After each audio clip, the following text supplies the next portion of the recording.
What is going on, everybody? Welcome back to the Cosmic Wonder. I'm your host, Warren Thompson, and I think that Thor, Love and Thunder might have actually created a major plot hole inside the Marvel Cinematic Universe. Now, if you have not seen Thor, Love and Thunder, spoiler alert, we are going to be talking about spoilers for Thor, Love and Thunder, so you have been warned. Now, this plot hole doesn't just revolve around Thor, Love and Thunder. It actually revolves around Avengers Infinity War and Avengers Endgame as well, and sort of just the entire MCU. This plot hole did not, however, exist before Thor, Love and Thunder. Thor, Love and Thunder created this, and it involves eternity. Eternity was by far one of the coolest things about Thor, Love and Thunder. I didn't think we were going to see an actual cosmic entity in the MCU so soon, but we did, and we learned a lot about who Eternity actually was in the MCU. Eternity was an ancient cosmic being that grants the wish of the first person that gets to it. And of course, in the movie, Gorr wanted to get to eternity so he can wish for all the gods to die. But of course, ultimately, Gorr does indeed get to eternity first, but instead of wishing for all the gods to die, he wishes for his daughter to come back, and now Thor kind of has a daughter who is kind of a god. This I don't have any problem with whatsoever. I think it's cool that moving forward, Thor will have love, and love could even be a part of the Young Avengers eventually down the line. However, the issue I have here is with eternity in Thor and Valkyrie. The second that Zeus, an omnipotent city, mentions eternity, Valkyrie and Thor both basically go,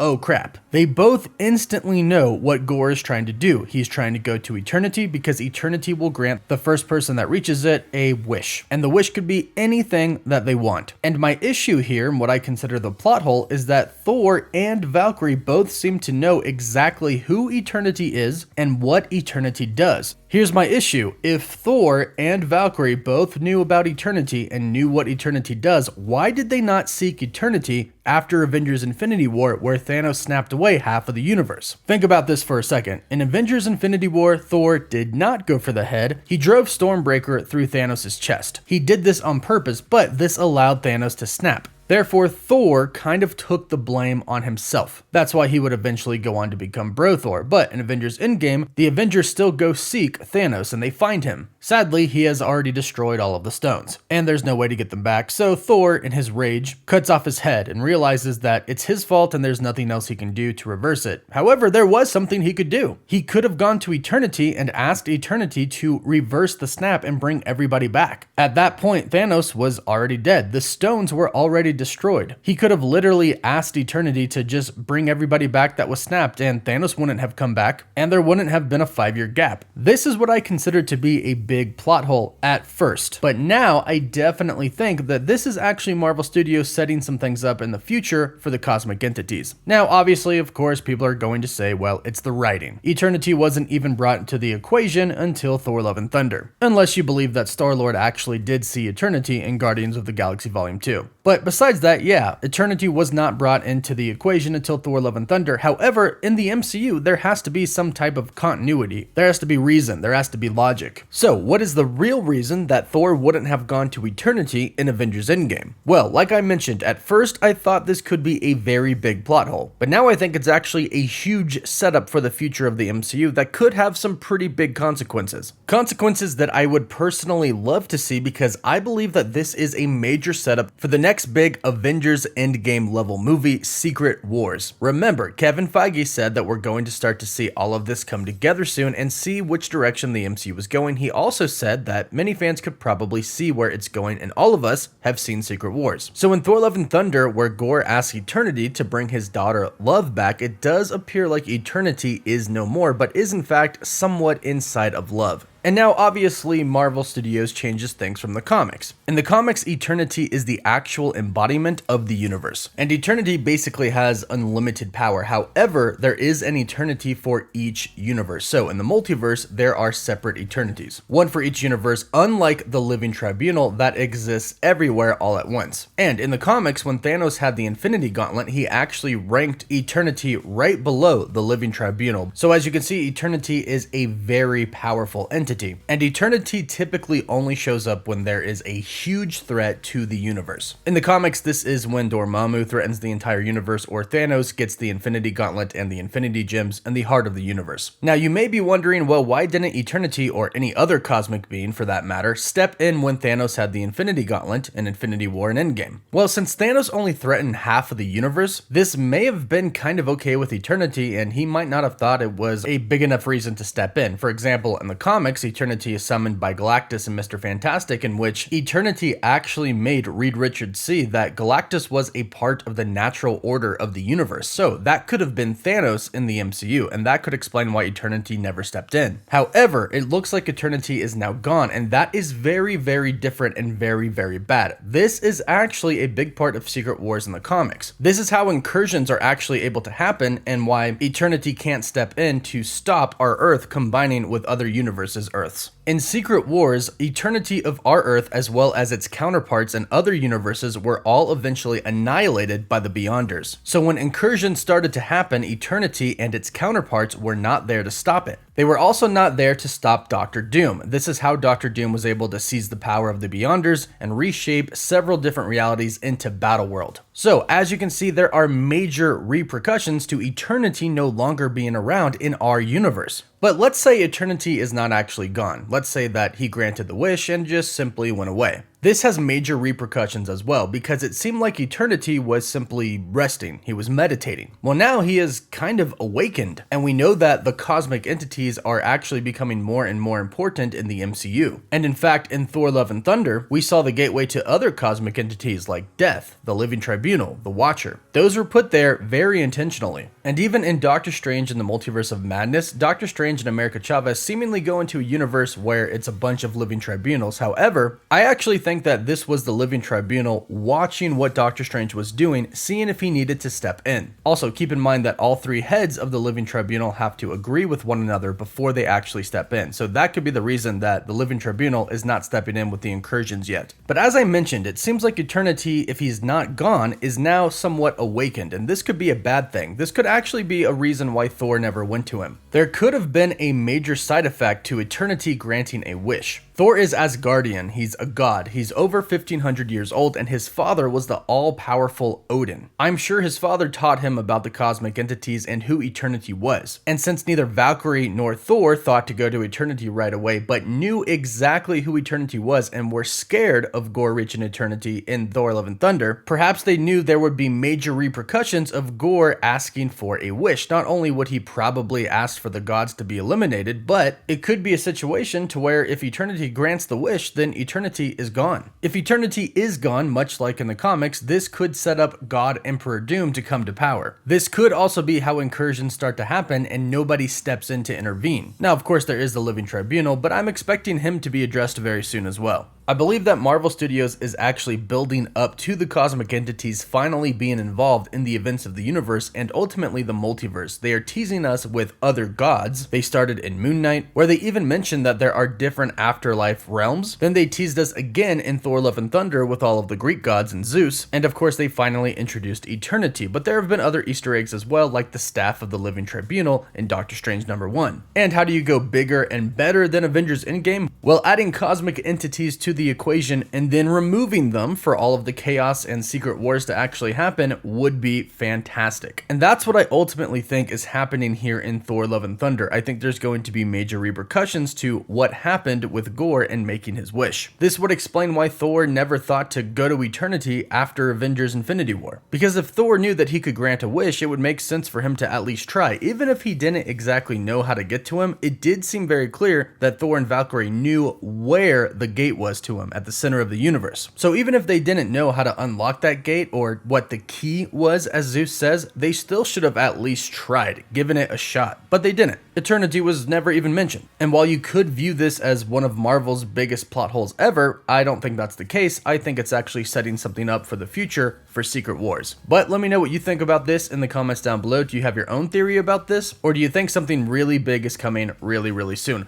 Let me know down below. Don't forget to like the video and subscribe so you don't miss out on any of the latest MCU news or theories. You can always follow me on Instagram and Twitter for live updates. And as always, thank you all so much for watching. Woof woof.